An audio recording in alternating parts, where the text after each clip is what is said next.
Lucas, unang kabanata. Kagalang-galang na Teopilo, marami na pong nagsikap na sumulat tungkol sa mga bagay na naganap sa gitna namin. Ang kanilang sinulat ay ayon sa itinuro sa amin ng mga tao na buhat pa sa pasimula ay nakasaksi nito at nangaral ng magandang balita.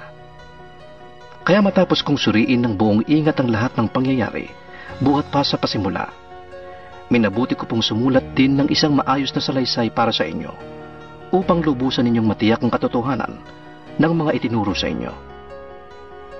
Noong panahong si Herodes ang hari ng Judea, may isang paring Hudyo buhat sa pangkat ni Abias ng pangalay Zacarias. Ang kanyang asawang si Elizabeth ay mula rin sa angkan ni Aaron. Kapwa sila kalugod-lugod sa paningin ng Diyos at namumuhay ng tapat sa mga utos at tuntunin ng Panginoon. Wala silang anak dahil baog si Elizabeth at sila'y kapwa matanda na. Isang araw, nanunungkulan ang pangkat ni Zacarias at ginagampanan niya ang kanyang tungkulin sa harapan ng Diyos bilang isang pari. Nang sila'y magpalabunutan, ayon sa kaugalian ng mga paring Hudyo, siyang nahirang na magsunog ng insenso. Sa oras ng pagsusunog ng insenso, pumasok siya sa templo ng Panginoon habang nagkakatipo naman sa labas ang mga tao at nananalangin. Doon ay nagpakita sa kanya ang isang anghel ng Panginoon. Nakatayo ito sa gawing kanan ng damba ng sunugan ng insenso. Nasindak si Zacarias at natakot nang makita niya ang anghel. Ngunit sinabi nito sa kanya, "Huwag kang matakot, Zacarias. Dininig ng Diyos ang iyong panalangin. Ang iyong asawang si Elizabeth ay magkakaanak ng isang lalaki, at Juan ang ipapangalan mo sa bata. Ikaw ay matutuwa at magiging maligaya. Marami ang magagalak sa kanyang pagsilang, sapagkat siya ay magiging dakila sa paningin ng Panginoon. Hindi siya dapat uminom ng alak o anumang inuming nakakalasing. Sa sinapupunan pa lamang ng kanyang ina, ay mapupuspos na siya ng Espiritu Santo. Sa pamamagitan niya ay maraming Israelita ang magbabalik loob sa Panginoon nilang Diyos.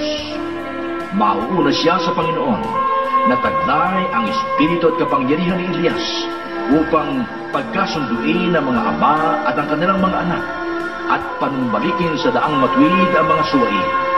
Sa gayon, ipaghahanda niya ng isang bayan ang Panginoon." Sinabi ni Zacarias sa anghel, Paano ko pong matitiyak na mangyayari yan? Ako'y matanda na at gayon din ang aking asawa. Sumagot ang anghel, "Ako'y si Gabriel na naglilingkod sa Diyos. Sinugo niya ako upang dalhin sa iyo ang magandang balitang ito. Ngunit dahil sa hindi ka naniwala sa mga sinasabi kong matutupad pagdating ng takdang panahon, ikaw ay magiging pipi. Hindi ka makakapagsalita hanggang sa araw na maganap ang mga ito." Samantala, naghihintay naman kay Zacarias ang mga tao. Nagtataka sila kung bakit nagtagal siya ng ganon sa loob ng templo. Paglabas niya, hindi na siya makapagsalita. Kaya't mga senyas na lamang ang ginagamit niya. At napag-isip-isip ng mga tao na baka nakakita siya ng pangitain sa loob ng templo at siya'y nanatiling pipi. Nang matapos na ang panahon ng kanyang paglilingkod, umuwi na siya. Hindi nga nagtagal at naglihi si Elizabeth. Hindi ito lumabas ng bahay sa loob ng 5 buwan. "Ngayoy kinahabagan ako ng Panginoon," sabi ni Elizabeth. "Ginawa niya ito upang alisin ang sanhi ng aking kahihiyan sa harap ng mga tao." Nang ika-6 na buwan ng pagdadalang tao ni Elizabeth, ang anghel na si Gabriel ay sinugo ng Diyos sa Nazaret, isang lungsod sa Galilea, upang kausapin ang isang dalaga na ang pangalay Maria. Siya ay nakatakda ng ikasal kay Jose, isang lalaking buhat sa angkan ni Haring David. Paglapit ng anghel sa dalaga, binati niya ito, "Magalak ka. Ikaw ay lubos na kinalulugdan ng Diyos. Sumasa iyo ang Panginoon." Naguluhan si Maria at inisip niyang mabuti kung ano ang kahulugan ng ganoong pangungusap. Sinabi sa kanya ng anghel, "Huwag kang matakot, Maria, sapagkat naging kalugod-lugod ka sa Diyos. Makinig ka. Ikaw ay maglilihi at manganganak ng isang lalaki At siya'y tatawagin mong Jesus. Siya'y magiging dakila at tatawaging anak ng kataas-taasan. Ibibigay sa kanya ng Panginoong Diyos ang trono ng kanyang amang si David upang maghari sa angkan ni Jacob magpakailanman. Ang kanyang paghahari ay pangwalang hanggan. Paano po mangyayari ito? Gayong ako'y birhen. Tanong ni Maria. Sumagot ang anghel. Sa iyo ang Espiritu Santo at mapapasailalim ka sa kapangyarihan ng kataas-taasan. Dahil dito ang isisilang mo'y banal at tatawaging anak ng Diyos. Hindi ba't alam ng lahat ang kamag-anak mong si Elizabeth ay baog? Gayunmay naglihi siya at ngayon ika-6 na buwan na ng kanyang pagdadalang tao. Kahit na siya'y matanda na dahil walang imposible sa Diyos. Sumagot si Maria. Ako'y alipin ng Panginoon. Mangyari nawa sa akin ang iyong sinabi. Pagkatapos, iniwan na siya ng anghel. Hindi nagtagal, gumayak si Maria at nagmamadaling pumunta sa isang bayang bulubundukin sa Judea, sa bahay ni Zacarias. Pagdating niya, binati niya si Elizabeth. Nang marinig ni Elizabeth ang bati ni Maria, gumalaw ang sanggol sa kanyang sinapupunan at siya ay napuspos ng Espiritu Santo. Napasigaw siya sa galak. Pinagpala ka sa mga babae at pinagpala rin ang dinadala mo sa iyong sinapupunan. Sino ako upang dalawin ang ina ng aking Panginoon? Sapagkat pagkarinig ko ng iyong pagbati, ay gumalaw sa tuwa ang sanggol sa aking sinapupunan. Mapalad ka, sapagkat sumampalataya kang matutupad ang sinabi sa iyo ng Panginoon. At sinabi ni Maria, Ang puso ko'y nagpupuri sa Panginoon at ang aking espiritu'y nagagalak sa Diyos na aking tagapagligtas, sapagkat nilingap niya itong kanyang abang alipin. Mula ngayon, ako'y tatawaging mapalad ng lahat ng tao dahil sa mga dakilang bagay na ginawa sa akin ng makapangyarihan. Siya'y banal. Ang kanyang habag ay para sa mga taong may takot sa kanya sa lahat ng saling lahi. Ipinakita niya ang lakas ng kanyang mga bisig, ikinalat niya ang mga may palalong isip.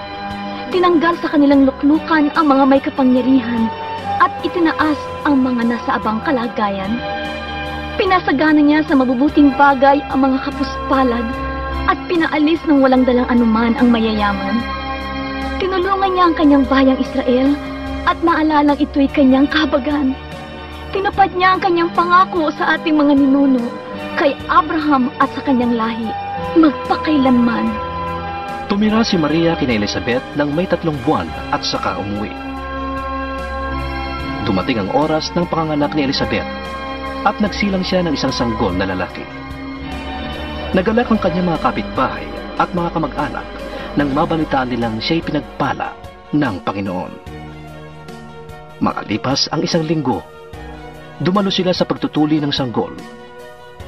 Zacarias sana ang itatawag nila sa bata, gaya ng pangalan ng kanyang ama. Ngunit sinabi ni Elizabeth, Hindi. Juan ang ipapangalan sa kanya. Subalit, wala naman kayong kamag-anak na may ganyang pangalan. Tugon nila. Sinenyasan nila ang kanyang ama upang itanong kung anong ibig nitong itawag sa sanggol. Humingi si Zacarias ng masusulatan at ganito ang kanyang isinulat. Juan ang pangalan niya. Namangha ang lahat. Noon din ay nakapagsalita si Zacarias at nagpuri sa Diyos. Sinidla ng takot ang lahat ng taga-roon at naging usap-usapan sa buong bulubundukin ng Judea ang mga bagay na iyon. Pinag-isipan ito ng mga nakabalita. Ano pa't naging tanong nilang lahat? Magiging ano kaya ang batang ito? Sapagkat maliwanag na nasa kanya ang Panginoon. Si Zacarias na ama ng bata ay napuspos ng Espiritu Santo at nagpahayag ng mensahe mula sa Diyos. Purihin ang Panginoong Diyos ng Israel. Tinulungan niya at pinalaya ang kanyang bayan.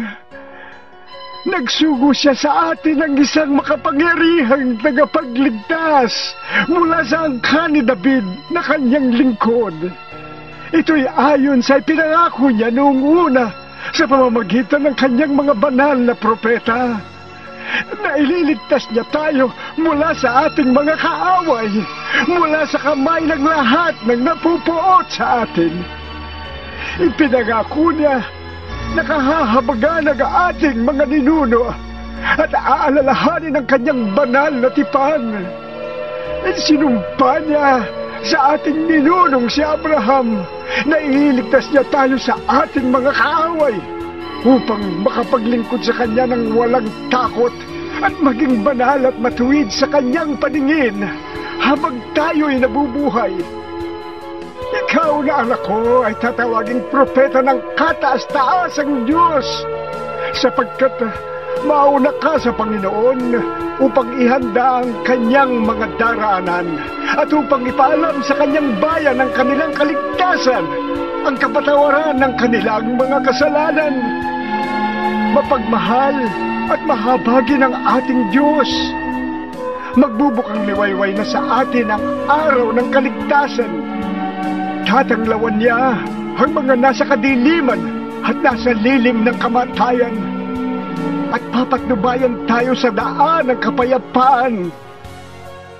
Lumaki ang bata at naging malakas ang kanyang espiritu.